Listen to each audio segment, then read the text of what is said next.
Olá, meus alunos! Como é bom estarmos juntos mais uma vez para mais uma aula do nosso curso bíblico online, o nosso primeiro módulo, Panorama Bíblico. Hoje, na nossa sexta aula, vamos entrar no Novo Testamento. Mas para entendermos bem o Novo Testamento, precisamos entender exatamente o que aconteceu entre o Antigo e o Novo Testamento, que é chamado período interbíblico, o período intertestamentário,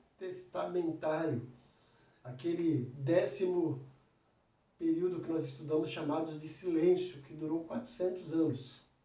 Vamos entrar, falar um pouquinho nele e depois entrarmos no Novo Testamento e falarmos aí dos livros do Novo Testamento.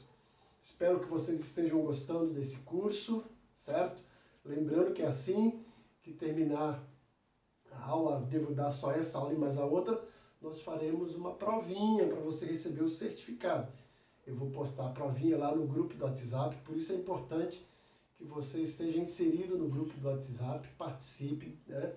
Qualquer dúvida que você tiver, entre no meu PV, pergunte, mesmo que não seja a respeito da matéria. Se eu souber a pergunta, eu vou responder. Se eu não souber, vou pesquisar ou indicar alguém que possa responder para você. É muito bom estarmos juntos, então vamos aqui, eu vou acertar aqui a câmera para nós estudarmos a nossa sexta aula, tá certo? Deus abençoe você grandemente. Amém.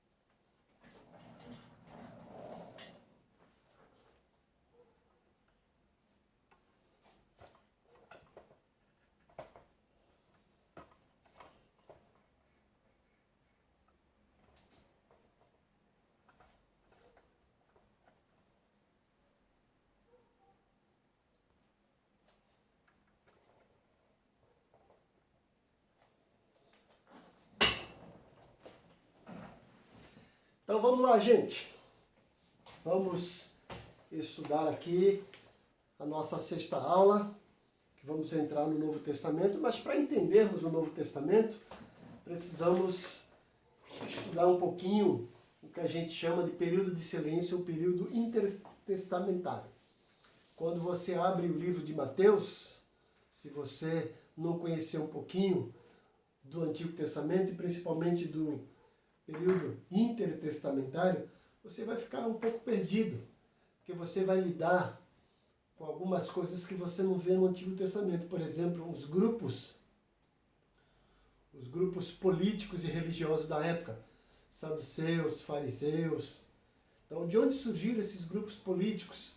Império Romano, de onde veio esse Império Romano? Então, vai falar sobre o imperador, sobre os tetrarcas, sobre os governadores das províncias, então você vai ficar um pouco perdido. Então nós vamos dar nessa aula uma introdução ao período intertestamentário e também falar sobre o Novo Testamento. Quem puder aí adquirir, hoje você consegue bastante livro em PDF gratuitamente. Tem um livro fantástico que vai falar bastante sobre esse período, que é a História dos Hebreus, escrito por Flávio Josefo. Tem outro livro também muito bom do pastor Ernesto Nini, falecido, chama-se Período Interbíblico. Então esses livros vão nos ajudar. Bom, gente, quando você termina o Antigo Testamento, o livro de Malaquias, e você começa o Novo Testamento, o livro de Mateus, algumas Bíblias têm algumas páginas em branco, né? Essas páginas em branco simbolizam um período de silêncio profético. O período chamado período intertestamentário ou período interbíblico. Nós estudamos aqui na aula passada que foi o 10º período da história do Antigo Testamento, que é o período de silêncio. Esse período durou 400 anos. E para que serviu esse período? Esse período serviu para o preparo de Deus. Deus estava preparando o mundo para a vinda do Messias, para a vinda do seu Filho. Veja o que diz Gálatas capítulo 4, versículo 4. Gálatas 4, 4. Diz o seguinte: vindo, porém, a plenitude do tempo, Deus enviou seu Filho, nascido de mulher, nascido sobre a lei, para resgatar os que estavam sobre a lei, a fim de que recebêssemos a adoção de filhos. Então, Paulo diz assim, vindo, porém, a plenitude dos tempos, ou seja, o tempo completo, o tempo exato, o tempo propício. Então, Deus providenciou esses 400 anos para criar o cenário, criar o palco, o pano de fundo para a vinda do seu Filho. Nesse período, algumas coisas foram acontecendo que a gente vê no livro de Daniel, naquela profecia da estátua do rei, que foi a sucessão dos 4 grandes impérios. A estátua do rei na cabeça de ouro significando o Império Babilônico, o peitoral de prata e os braços significando o Império Medo-Persa, o ventre de bronze, o Império Grego, e as pernas e os pés, uma mistura de barro e ferro, simbolizando o Império Romano. Então, durante esses 400 anos, houve essa sucessão de impérios. E quando Jesus veio, o povo de Israel estava sobre o Império Romano. Já era o período propício para a vinda do Messias. E a gente vai ver também que Deus tinha em mente criar, escrever uma nova aliança. Porque aquela antiga aliança, aliança do Velho Testamento, aliança mosaica, aliança da lei, tinha os seus dias contados e estava limitada. Veja o que diz Jeremias 31, do 31 ao 35. Jeremias 31, do 31 ao 35 diz o seguinte: eis aí vem dias, diz o Senhor, em que firmarei nova aliança com a casa de Israel e com a casa de Judá. Não conforme a aliança que fiz com seus pais no dia em que os tomei pela mão para os tirar da terra do Egito. Porquanto eles anularam a minha aliança, não obstante eu os haver desposado, diz o Senhor. Porque esta é a aliança que firmarei com a casa de Israel, depois daqueles dias, diz o Senhor. Na mente lhes imprimirei as minhas leis, também no coração lhes inscreverei. Eu serei o seu Deus e eles serão o meu povo. Não ensinará jamais cada um ao seu próximo, nem cada um ao seu irmão, dizendo, conhece ao Senhor, porque todos me conhecerão, desde o menor até o maior deles, diz o Senhor, pois perdoarei as suas iniquidades e dos seus pecados jamais me lembrarei. Assim diz o Senhor, que dá o sol para a luz do dia e as leis fixas, a lua e as estrelas, para a luz da noite, que agita o mar e faz bramir as suas ondas. Senhor dos Exércitos é o seu nome. Então, já nesse texto aqui de Jeremias, Deus já havia usado o profeta para dizer que teria uma nova aliança com o seu povo. Essa aliança é o Novo Testamento, certo? Outro texto que faz alusão a isso, a carta aos Hebreus, capítulo 8, versículos 6 a 13. Hebreus 8, 6 a 13. Olha o que diz Hebreus 8, 6 a 13. Isso está na nossa apostila, tá? Quem tem apostila aí é só seguir. Quem não tem importância, tá? Você está acompanhando aí.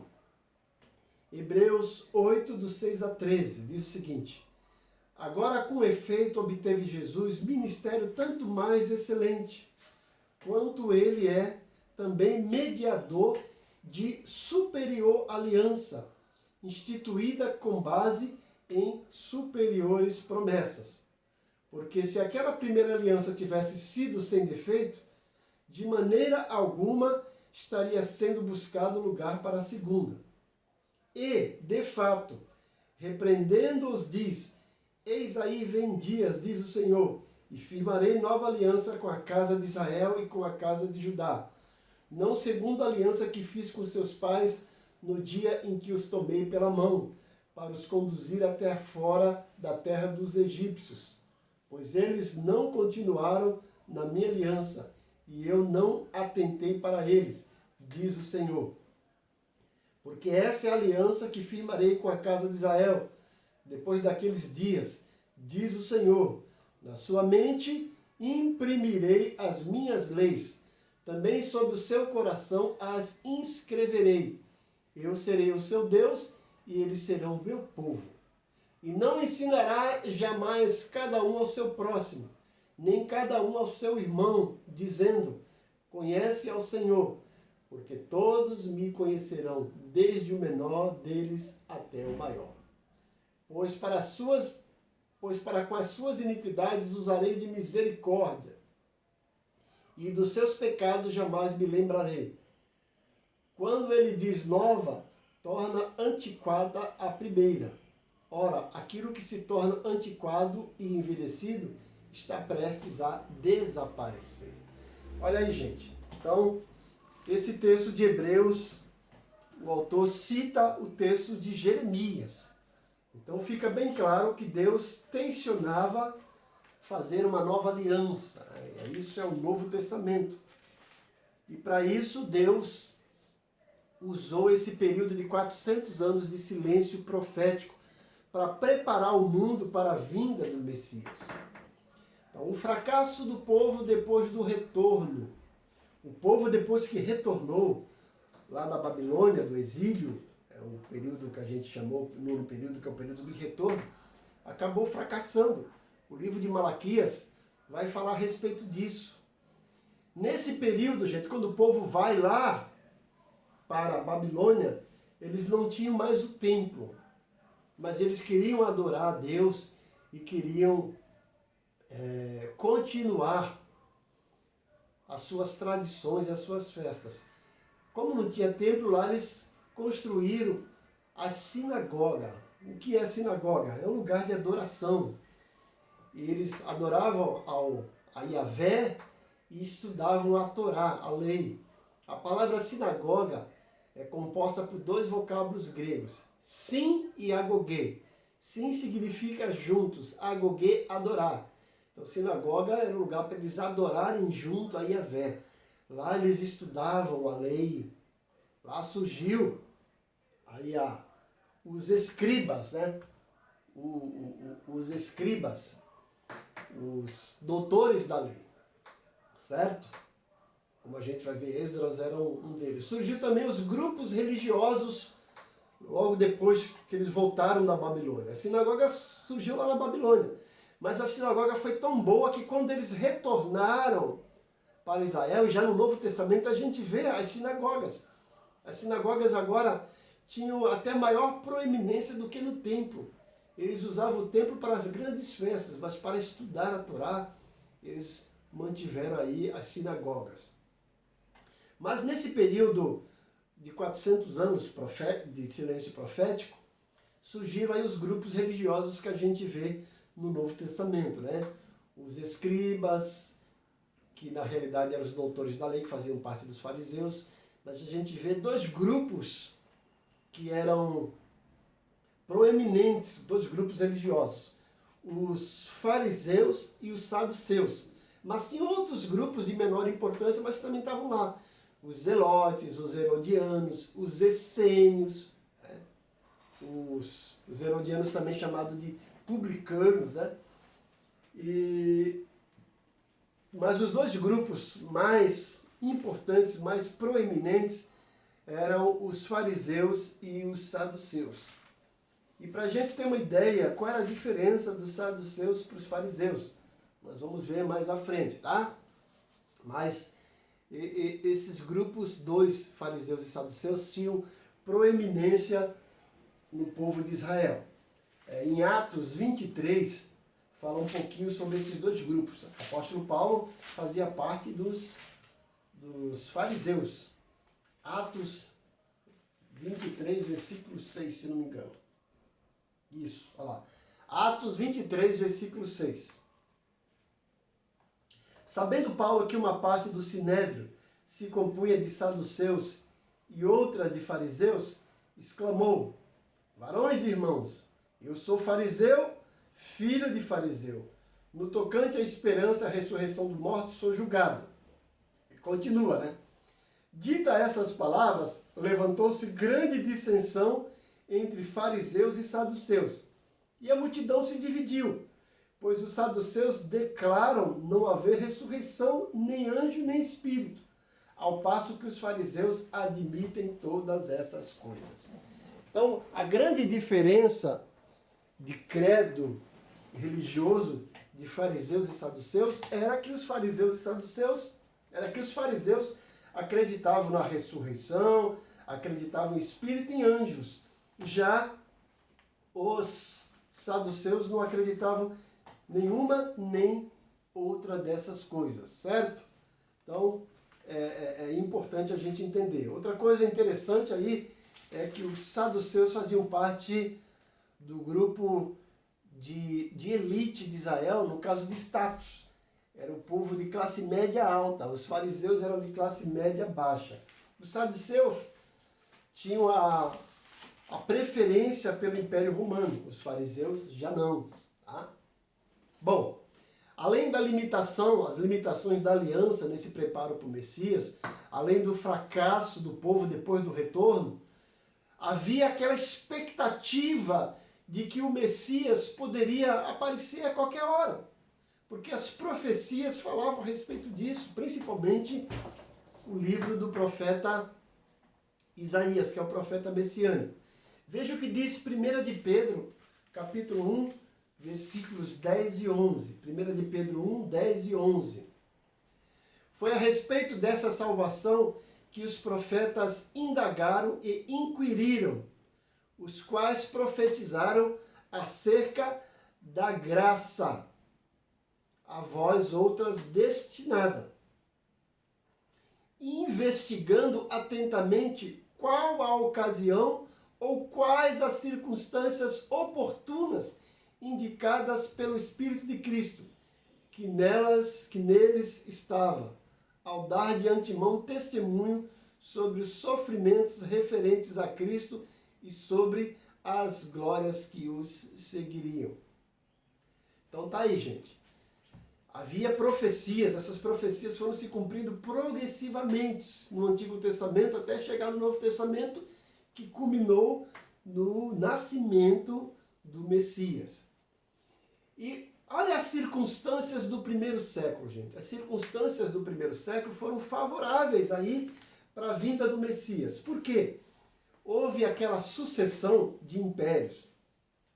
A Babilônia contribuiu muito com isso, né? E os outros impérios contribuíram com isso também, como nós vamos ver aqui, ó, essas mudanças intertestamentárias. Os impérios grego-babilônico, né, medo-persa. Cada um desse império contribuiu bastante para a vinda do Messias.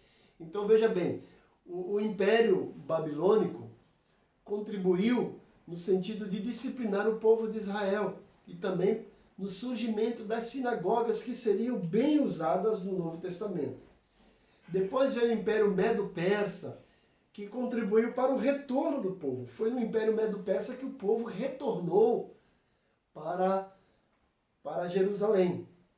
Depois nós tivemos o Império Grego. O Império Grego ajudou bastante, por quê? Porque além da cultura grega, Alexandre Grande implantou aí o idioma universal grego. Na época de Jesus, embora fosse o Império Romano, todo mundo, de certa forma, conhecia o grego. Então ficaria muito mais fácil para as pessoas se comunicarem. Tanto é que o Novo Testamento, na quase da sua maioria, foi escrito em grego. E o Império Romano? O que o Império Romano contribuiu para a vinda de Jesus? O Império Romano contribuiu no sentido de manter a paz. Naquele tempo, todos os povos haviam sido conquistados pelo Império Romano e as guerras praticamente haviam cessado, havia paz. Além disso, os romanos eram bem práticos, construíram grandes estradas pavimentadas da época, que as pessoas poderiam se locomover com facilidade. E isso ajudou na divulgação do Evangelho. Haviam estradas que ligavam as cidades às grandes metrópoles e as cidades à capital do Império, que era Roma. Havia duas grandes vias, a Via Inácia e a Via Ápia. Essas vias ligavam as cidades tanto a Roma quanto às grandes metrópoles. Além disso, havia a tropa romana que guardava as cidades e as estradas. Então, era naquele tempo, embora o povo de Israel estivesse sob o domínio romano, mas tinha uma certa paz, era chamada Pax Romana. Então nós vamos ver agora o gráfico de mudança, gente, intertestamentária. Aqui os líderes espirituais durante o início e antes do período de 400 anos profético e os líderes depois, no período de Jesus, no ano 30, aqui no ano 400, aqui no ano 30. Os líderes espirituais, nós tivemos Esdras, Neemias e o profeta Malaquias, os últimos, né? E no Novo Testamento nós tivemos João, o grande profeta, o antecessor, a voz do que clama no deserto, que anunciou a vinda de Jesus, e o próprio Jesus. Né? Depois foram surgindo outros aí, como os apóstolos. Né? A sucessão de impérios. Durante esses 400 anos proféticos, houve a sucessão do Império Babilônico para o Império Medo-Persa e o Império Grego. No Novo Testamento, no ano 30, quem estava ali no comando era o Império Romano. A língua. No Antigo Testamento, eles falavam a língua hebraica e a aramaica. No Novo Testamento, foi acrescentado o grego. Então havia aquela língua universal, aquela língua grega, que todo mundo podia se comunicar, se entender. O povo judeu manteve a sua tradição falando no aramaico e no grego e no hebraico, mas também foi acrescentado o latim, que era a língua do Império Romano. Como que era o culto nesse período do Antigo Testamento, no período dos 400 anos antes? Então, eles tinham o templo, só que depois o templo foi destruído, depois eles reconstruíram.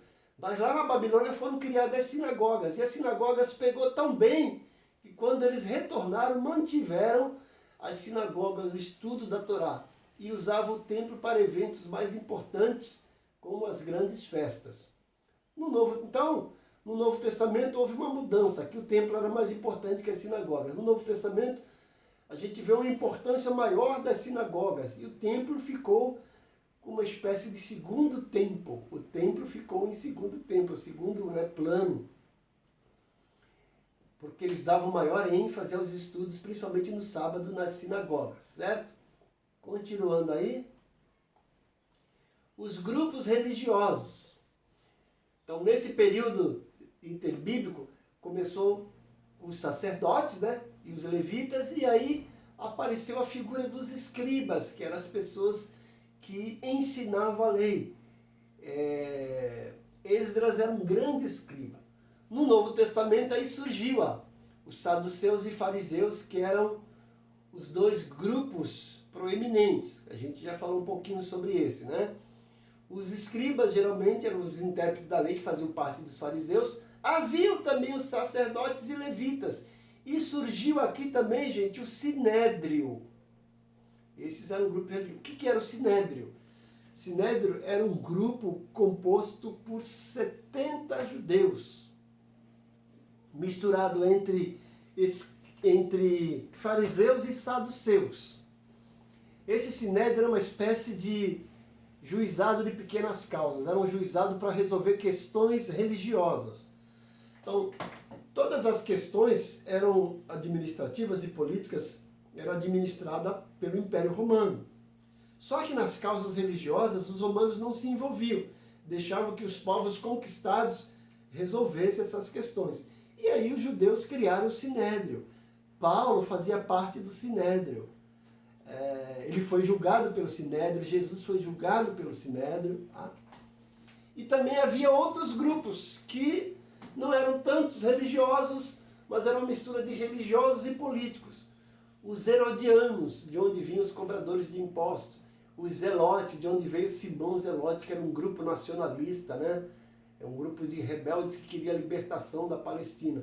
E também a figura dos essênios. Alguns acreditam que João Batista era essênios. Era um grupo muito extremista no sentido de que eram reservados. Eles não ficavam no meio do povo, se afastavam lá para os desertos, né? E mantinham todo o padrão de disciplina. Então, gente, esse é o cenário que nós temos para o surgimento do Novo Testamento, né? Então, veja bem, nessa mudança de impérios, que a gente vai ver no livro de Daniel, capítulo 2, capítulo 7, capítulo 8, que é o sonho da estátua de Nabucodonosor, depois as visões que Daniel tem dos animais, né, ferozes, que é a sucessão dos impérios. Bom, começamos com o Império Assírico. A Síria levou o reino do norte, Israel, no ano 722. E o rei da Síria mandou algumas pessoas lá para a Síria, lá para Samaria, a capital do reino do norte, certo? E pegou um povo desse e levou para a Síria e permitiu um casamento misto, até incentivou. E esse povo de Israel que teve esse casamento misto deu origem aos que chamados de samaritanos. A gente vai ver em Lucas 10 e João 4. Deu origem aos samaritanos. Então, por isso que os judeus não se davam com os samaritanos, dizendo que os samaritanos não eram judeus sangue legítimo, sangue puro, né?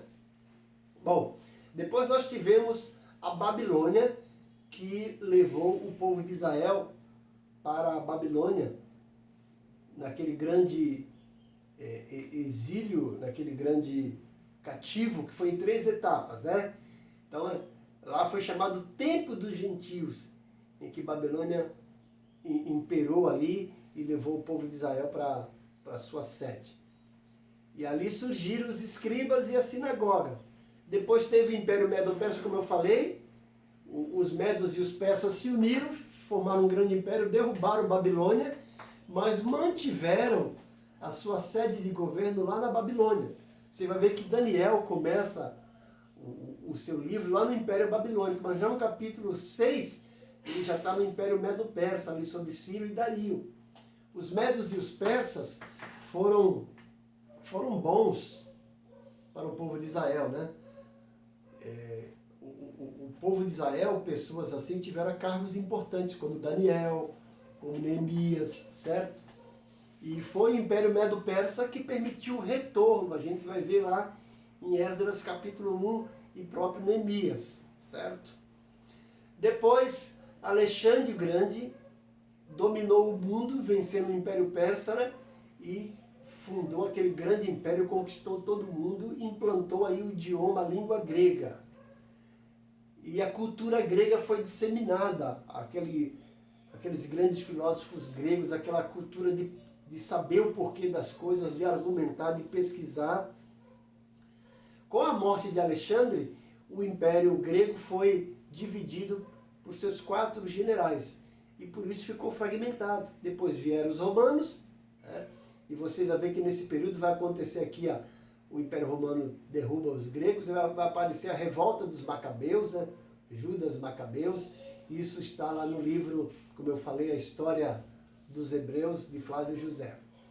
O Império Romano contribuiu com a pavimentação de estradas e a Pax Romana, mas também difundiu o politeísmo. As pessoas podiam crer em vários deuses, mas também difundiu aí a cultura romana, uma cultura prática, né? Como a gente vê o Evangelho de Marcos foi escrito para os romanos, é um evangelho rápido, prático. Bom, também uma mudança de grupos religiosos. Então começamos com os escribas. Esdras 7,6 fala a respeito disso. Os escribas eram copistas. Vamos lá para o livro de Esdras, capítulo 7, versículo 6. Para entender um pouquinho. Esdras era um desses escribas, versado na lei, né?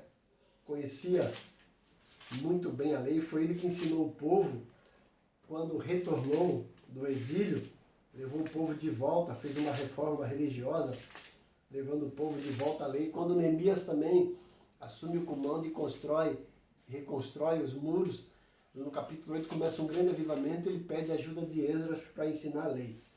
Olha o que diz Esdras 7, 6.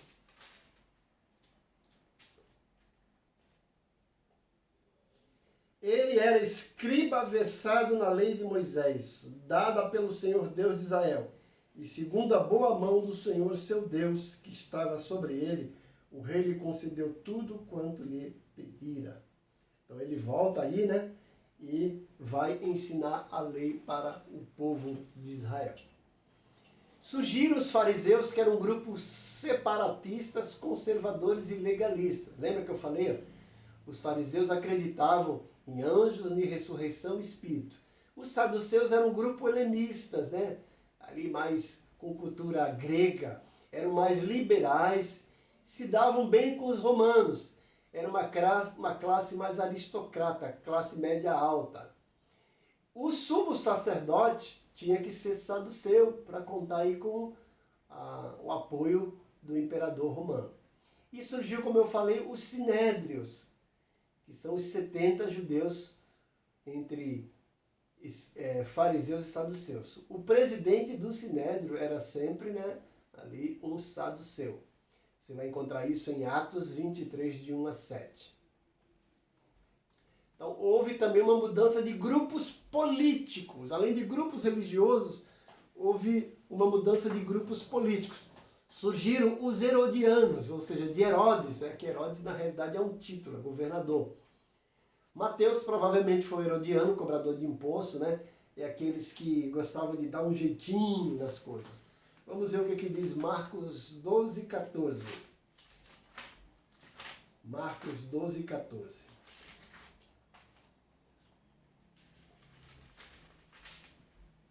Marcos 12, 14 diz: chegando, disseram, mestre, sabemos que és verdadeiro e não te importas com o que quer que seja, porque não olhas a aparência dos homens. Antes, segundo a verdade, ensina o caminho de Deus. É lícito pagar tributo a César ou não? Devemos ou não devemos dar o tributo aí, o imposto? Então, daí é onde saíram os cobradores de impostos. Havia os essênios, era uma seita monástica que gostavam de viver isolados. Foram descobertos aí em 1947 uns rolos antigos, né? Uns pergaminhos chamados rolos do Mar Morto. Provavelmente o lugar onde moravam os essênios. Alguns acreditam que João Batista fazia parte desse grupo dos essênios. E havia os zelotes, aqueles que preservavam a teocracia, o governo de Deus. Eram nacionalistas, queriam a todo custo libertar Israel aí do jugo do Império Romano. A gente pode ver isso em Marcos 12, 14 e Mateus 10, 3 e 4. Então nós temos aqui dois discípulos de Jesus que politicamente eram inimigos. Mateus, o cobrador de impostos, que era zelote, né? que era publicano ou herodiano, e Simão Zelote. Houve também uma mudança de língua, gente, durante esses 400 anos para chegar no Novo Testamento. Então, no Antigo Testamento era falado o hebraico, né? Também falava-se o aramaico, que eles desenvolveram lá na Babilônia, né? Como a gente vê em Daniel 2 a 7 e Neemias 8, de 4 a 8. E no Novo Testamento aí, eles continuaram falando essa língua, mas foi acrescentado o grego do Novo Testamento, chamado grego koiné. Nesse período, gente, no Novo Testamento, foi traduzido a Bíblia do Antigo Testamento que eles tinham, né? O Antigo Testamento, do hebraico para o grego. Era chamada Septuaginta, ou a versão dos 70. Esse LXX são números algarismos romanos. L significa 50, o X 10 com mais 10, 50 com mais 20, 70. Surgiu também aquela literatura apócrifa, aqueles livros, né, que não foram inseridos no Antigo Testamento, né, mas que contavam bastante história. Nós temos aí os Talmudes, né, os livros na Igreja Católica nós temos 7 livros, né, mas é importante a gente ver aqueles livros dos Macabeus, que conta um pouco dessa história, né? Então, a língua franca do Império era o latim, mas todo mundo também falava o grego, que era uma linguagem universal. os romanos mantiveram esse idioma universal e também deixaram difundida a cultura grega. A mudança do culto, gente. Lá no Antigo Testamento, no período interbíblico, era a sinagoga, até a reconstrução do templo, né? E o templo continuou existindo. Só que depois no Novo Testamento houve essa mudança e as coisas aí tomaram outras dimensões. Bom, vamos ver agora a composição do Novo Testamento, gente. Vamos ver a disposição dos livros do Novo Testamento. Como esses livros foram dispostos para a gente ter uma ideia. Não sei se vocês estão acompanhando, se vocês têm alguma dúvida aqui sobre o que a gente falou agora do período interbíblico. Vamos pegar aqui o Novo Testamento. Vamos voltar.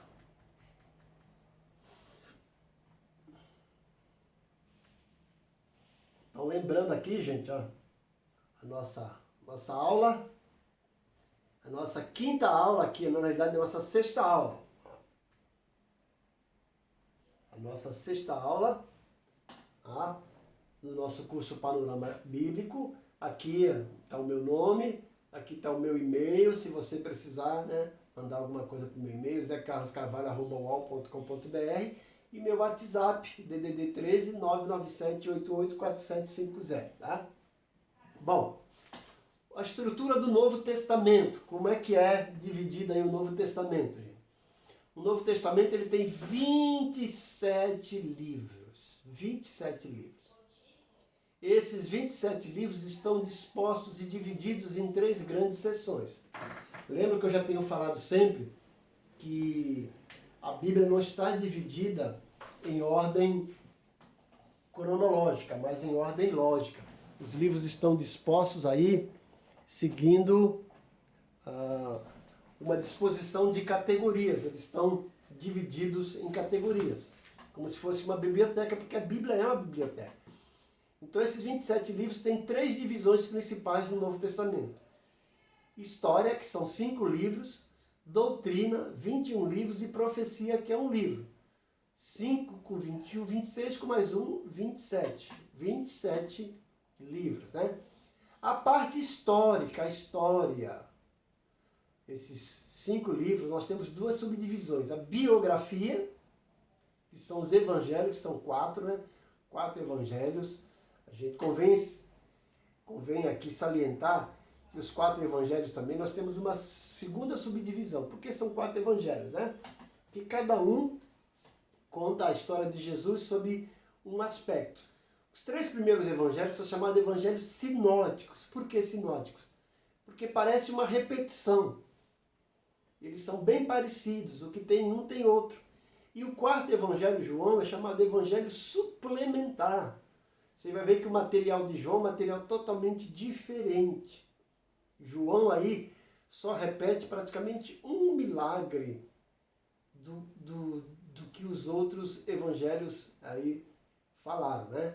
Os outros milagres de João são todos aí inéditos. 95% do material de João só se encontra no Evangelho de João. Tá? Os outros não. Os outros parece que é uma repetição. Mas é interessante ver por que 4 evangelhos. Olha, Mateus escreveu para os judeus. Então é o evangelho mais judaico que tem. Marcos, você vai ver que Marcos é um evangelho bem curto, bem rápido. Só tem aí 16 capítulos. Escreveu para os romanos, porque os romanos são bem práticos, são bem rápidos.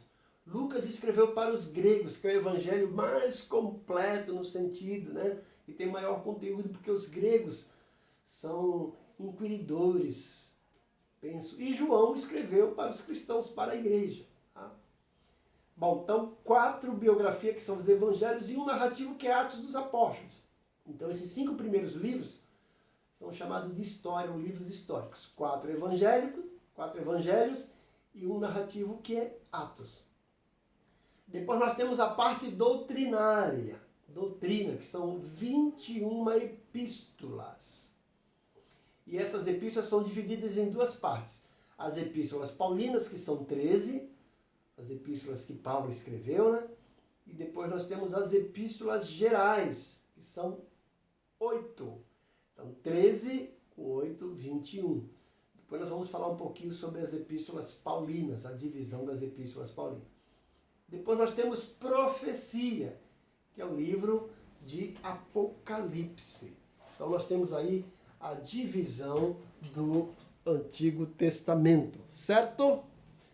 Nós vamos então na próxima aula tentar terminar tudo, né? E vamos fazer aqui o nosso passeio pelo Antigo Testamento, tá? Então, o nosso tempo aqui está acabando. Vamos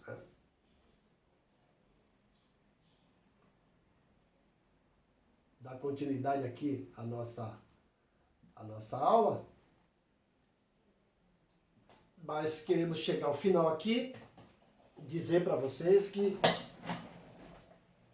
pretendemos que você desfrute bastante desse estudo, aprenda bastante, né? Para você ter aí uma base do que é o Novo Testamento, certo? Do que é o Antigo e o Novo. Vimos o Antigo, agora vimos o Novo. Queremos que você se aperfeiçoe cada vez mais aí no estudo da Palavra de Deus, certo? Bom, gente, na próxima aula nós vamos tentar aí terminar, fazer o passeio poético aqui no Novo Testamento para a gente ter uma base dos livros. E o nosso segundo módulo vai ser o módulo de método de estudo bíblico. Quero te convidar para estudar método de estudo bíblico. Então, espero que você tenha gostado da aula, que Deus te abençoe grandemente, que a graça do Senhor Jesus, o amor de Deus Pai e a comunhão do Espírito Santo seja com todos. Desfrutem aí, estudem. Se tiver alguma dúvida ou quiser fazer algum comentário, é só ir lá no grupo do WhatsApp e perguntar. Se tiver acanhado, pode entrar no meu PV e fazer pergunta, tá certo? Espero vocês aí para a próxima aula. E logo depois vamos entrar para o nosso segundo módulo, que é método de estudo bíblico. Tivemos uma visão do que é a Bíblia, agora vamos aprender como estudá-la. Que Deus te abençoe grandemente. Amém.